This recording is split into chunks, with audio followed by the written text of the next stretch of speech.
መጀመሪያ ገንዘቡን የተበደርሽው ራስሽ ነሽ። እኔን የተጠቀመችው በምንድን ነው? አካውንት የኔን አካውንት ተጠቅማለች። ከሳውዲ ማስገብተሻል? አዎ አስገብተሻል። ከዱባይ ማስገብተሻል? አዎ አስገብተሻል። ይሄንን ነገር ይክዳል ከሆነ አልክድም። ነገር ግን ብሩ ገብቶ ምን ሆነ? ቁልፉ ነገር እዚህ ላይ ነው። ቁልፉ ነገር ምን ላይ ነው? እዚህ ላይ ነው። ከሳውዲ ካስገባችሁ ላይ 1500 ብር በሰዓቱ እኔም ተንኮል የለም ውስጤ ላይ ምንም አይነት ነገር የለም። አንቺም ጋር ስላላየሁም 1500 ብር አስገባ ብለሽ 1500 ብር ኢትዮጵያ ላይ ገብቶልሻል። ዱባይ ካስገባሽውም ያዘዝሽው ብር አለ ማክሲመም 1200 ምናምን ብር የሚሆን በዛን ሰዓት ግን አንቺና እኔ አሁን ላይ ወደ ዋናው ነገር ሲመጣ እኔ ሊክድ ፈልጌም አይደለም። አንቺ የምታምኛት ነገር ይሄንን ብር የተበደርሻቸውም ከልጆቹም ያመጣሽው ልብስ እሰራለሁ ብለሽ ነው። የዛን ሰዓት ደግሞ እኔ ምንድነኝ? ዲሊቨሪ ሰራተኛ ነኝ። ማንኛውንም ነገር ብታጅኝ አደርሳለሁ።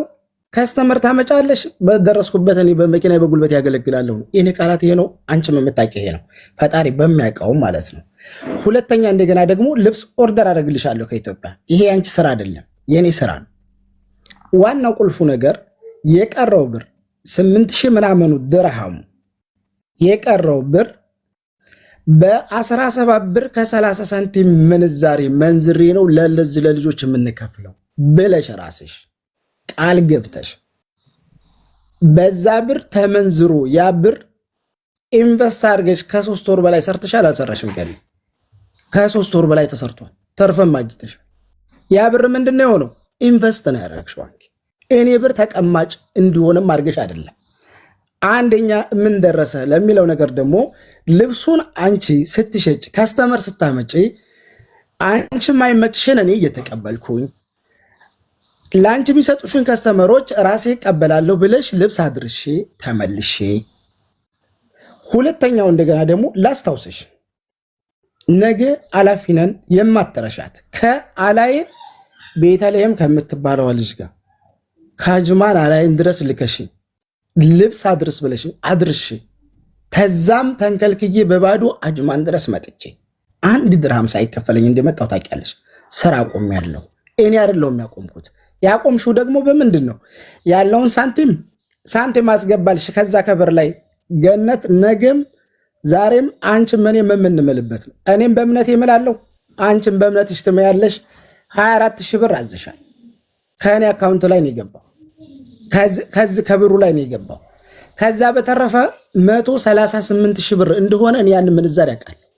ላኪን ግን አንቺና እኔ በተስማማንበት በ17 ብር ከ30 አንቺው ከራስሽ አንደበት መጥቶ ተስማምተሽ ያንን ብር መንዝረሽ ኢንቨስት አድርገሽበት ልክ ብሩን እኔ እንዴት ተበደርኩኝ ብሩን እኔ እንዴት ተጠቀምኩት አርገሽ ሪሲት ብቻ ስላለሽ በእኔ አካውንት ስላስገባሽ ብቻ ለምን ተወቃሽ አርገሽ እንዲያምንልሽ ብቻ ፈልገሽ 2026 ላይ በድርሃም እንዲከፍል አርገሽ አደረግሽበት። ለምንድን ነው? አንደኛ ሂሳብ ዘግተሽ አለርሽም። አዎ ያልዘጋሽበት መንገድ ደግሞ ምንድን ነው? በሰዓቱ አብዲ አንተ መኪና አለህ እንደዚህ አለ ወይም ብር ተወስዶብኛል አልክ ብለሽ ከሰሽኛል። በመጀመሪያ እኮ አንተም የራስን ብር ጨምርና እኩል አድርገህ አጋይተን እንስራ ነበር ያልሽኝ። እኔ ብር የለኝም፣ ብሬ ዲፖዚት ተደርጎብኛል። ዲፖዚት የተደረገውን መረጃ ልኬያለሁ። ምናልባት መብረቁ ድረስ አይድረስ አላውቅም። ካሽ ብር የለኝም። ይሄ ዲፖዚት ብሬ ከተለቀቀ አንድ ላይ ጆይን አድርገን እንሰራለን። ከዛ ውጭ ግን ኢንቨስት የምታደርጊው ራስሽ። እኔም በጉልበቴ ሰራተኛ ሆኜ ስሰራ ቆይቼ ገኒ ፈጣሪሽ በሚያውቀው አልካድኩሽ። 17 ብር ከ30 ከተነጋገርንበት ሂሳብ ወጥተሽ አንድ ጊዜ ሂሳብ ስላልዘጋሽ ቀሪ ብር ስላለ 24000 ብር ብቻ ሲገባ ሌላው ብር አባክነሻል። አንቺም ለምን ለከስተመር ለብዙ ረጭተሻል። የዛኔ እኮ ከብዙ ሰው ጋር መነገድ ጀምረሻል። ተመር እናንተንም በሌላ ቦታ በብራዘርሽ ሂሳብ ሌላ ስራ ጀምረሻል። ያንን እኔ ጋር ያለው ኦዲሳት ጨርሺ። እዚህ መካከል ምን ነው እኔም በራሴ ዓለም ውስጥ ብዙ ኃላፊነት ያለብኝ ሰው ነኝ። ብዙ ችግር ያለብኝ ሰው ነኝ። ታደላቶ ማለት ደልቶት ነው የሚኖረው ምናምን ለምትው አይደለም። ገብቶሻል አይደል? በዛን ሰዓት ሂሳብ አልተዘጋም። አንቺ ሪሲት አለኝ ብለሽኛል እዛ ጋር። እኔ ግን ምን አረኩኝ? 40000 ብር ሳንቲም ሳገኝ ክጀሻለሁ አልካርኩም። 42000 ብር 48000 45000 ብር አስገብቼ አጠቃላይ 87,000 ብር አስገብቼልሽ የበፊት 24,000 ብር አለ። ከዛ ኢንቨስት ካደረግነው ከ138,000 ብር ላይ ቀሪ ብር ካለብኝ ይከፍላለሁ። የኔ ጥያቄ ነው እንጂ ለልብስ ላይ የወጣን ወጪ እንዴት እኔ ጋር ልክ እንዳስቀመጥኩ አድርገሽ አወራሽ ከሰሽኝ። ይሄ ነው ጥያቄ እንጂ ብር ማስገባትሽን ወደፊትም አልክድምም። ግን መንዝረሽ በራስ እየሰራሽበት ነው። አይ እኔ እናንተ በ17 ብር ከ30 አልተነጋገርንም ብለሽ ካልሽ ይሄ የእምነት የክደት ጉዳይ ስለሆነ እኔም መሀል ላይ እምላለሁ፣ አንቺም ትምላለሽ። የኢትዮጵያ ሰው ይፈርደናል። ይሄ ነው የምለው። አመሰግናለሁ። ጨርሻለሁ። አንድ ጥያቄ አለኝ። ከማወራው ጋር ምንም አልተገናኘም ያወራው ነገር አብዲ። ቆይ ገንዬ መብረቁ ይናገርና እድል ሲሰጣችሁ አብዱና አንቺ ታወራላችሁ ሁለታችሁ። እሺ ወንድሜ አብዱ፣ ከመጀመሪያ ጀምሮ ባብራራው መሰረት አንድ ጥያቄ ልጠይቅህ። ጥያቄን በደንብ አዳምጠው። ያኔ ብሩን በ17 ከ30 ቀበልሃለሁ በዚህ ሂሳብ ነው የምሰራው ብላ ከሰጠችህ በኋላ የዛሬ 4 ዓመት ማለት ነው አይደለም 2022። አዎ። ከዛ በኋላ አሁን እስካለበት ድረስ በተደጋጋሚ ብር አስገባልኝ ብላ አስገብተህላታል ወይስ አላስገባላትም? አንደኛ በመጀመሪያ ብሩ እንደገባ ለራሷ ነው የገባው፣ ለኔ ጋር እንዳይነካካ ነው የኔ ጥያቄ። እኔ ብር አበድርኝም ብዬ አልጠየቅኩም። ስለ ስራ መስራት ስላለባት የራሷ አይዲያ ስለሆነ ብር ተበደራለች፣ አምጥታለች ብር። እኔ ጋር ግን ያረፈው ምንድነው? አካውንት ላይ ያሳርፋለች። ኢሚዲየትሊ ያ ገንዘብ እኮ ስማ ልንገርህ፣ መጥቶ 10 ቀን እኮ አልቆየም። ይሄ ብር መንዝራ እኮ 3 ወር እየሰራችበት ነው። ልብስ ገዝታበት ኢንቨስት አድርጋበታለች። አንድ ልብስ ገዝተሽ እየሰራሽበት ያለን ገንዘብ ሪሲት ስላለ ብቻ ለምን ተጠየቁ ነው የኔ ጥያቄ። ያጀማ ይሄ ብቻ ነው። እኔ የጠየቁ ጥያቄም እኮ በተመሳሳይ ነው። ለምሳሌ አሁን 2026 ከመድረሱ በፊት 2022 ላይ ብሩን ሰጣህ፣ በድርሃም ባንተ አካውንት አስገባችሁ። ብሩን እፈልገዋለሁ ስጠኝ ባለችልህ ሰዓት አስገብተሃላታል? አይ ቲንክ 2025 ከምናምን አካባቢ ላይ የዛኔ ያው ነግሬያለሁ እኔ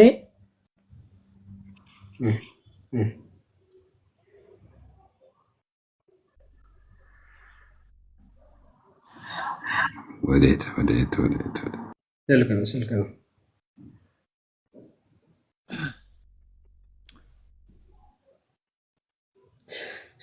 ስልኩን ጨርሶ እስኪመጣ እንጠብቀው። አይ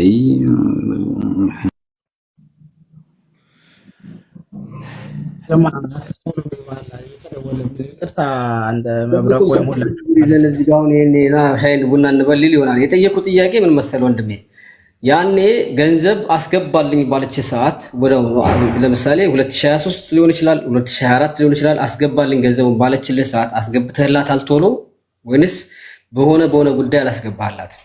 አንደኛ ሂሳብ አልተሰራም። ችግሩ ምን ላይ መሰለ መብረቁ፣ እሷ ገነት አሁን ለምሳሌ እኔ በዛን ሰዓት ህሊና የሚያውቀው አንድ ነገር አለ። በ138,000 ብር በሙሉ እቃ አልተገዛም። ተረዳ? በተመነዘረው ብር ሙሉ እቃ አልተገዛም። ተረዳ? እኔ ህሊና የሚያውቀው ሳንቲም አለ። ያ ሳንቲም ምንድነው? 138,000 ብር ነው የኢትዮጵያ ብር ኢንቨስት የተደረገበት። ግን በዛ ላይ ማክሲመም በግማሹ ነው እቃ ገዝተህ የምታመጣበት። ያንን ብር አልወሰደችውም።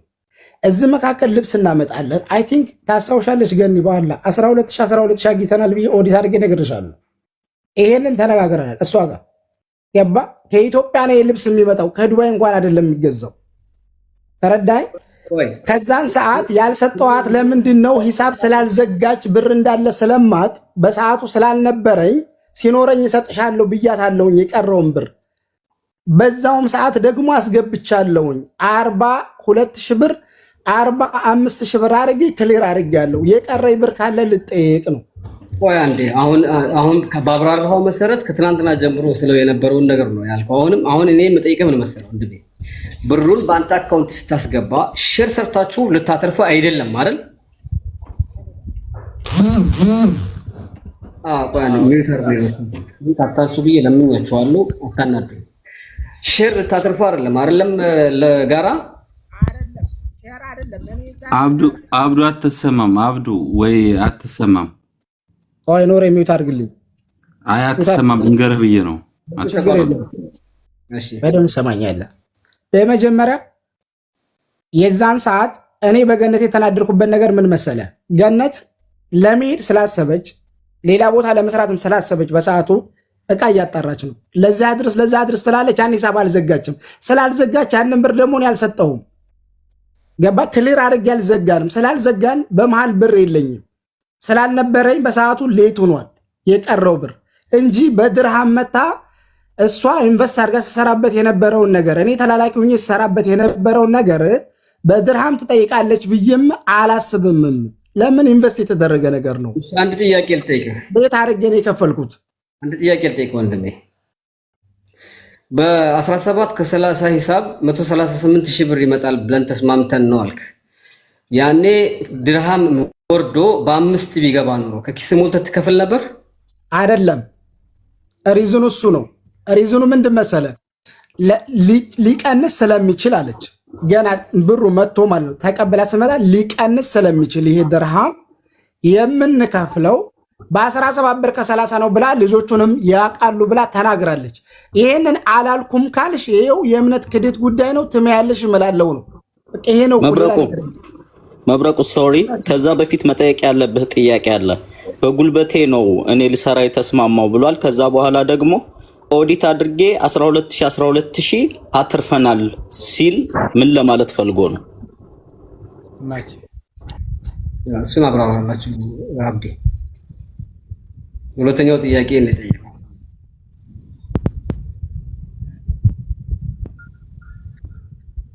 ገንዘቡ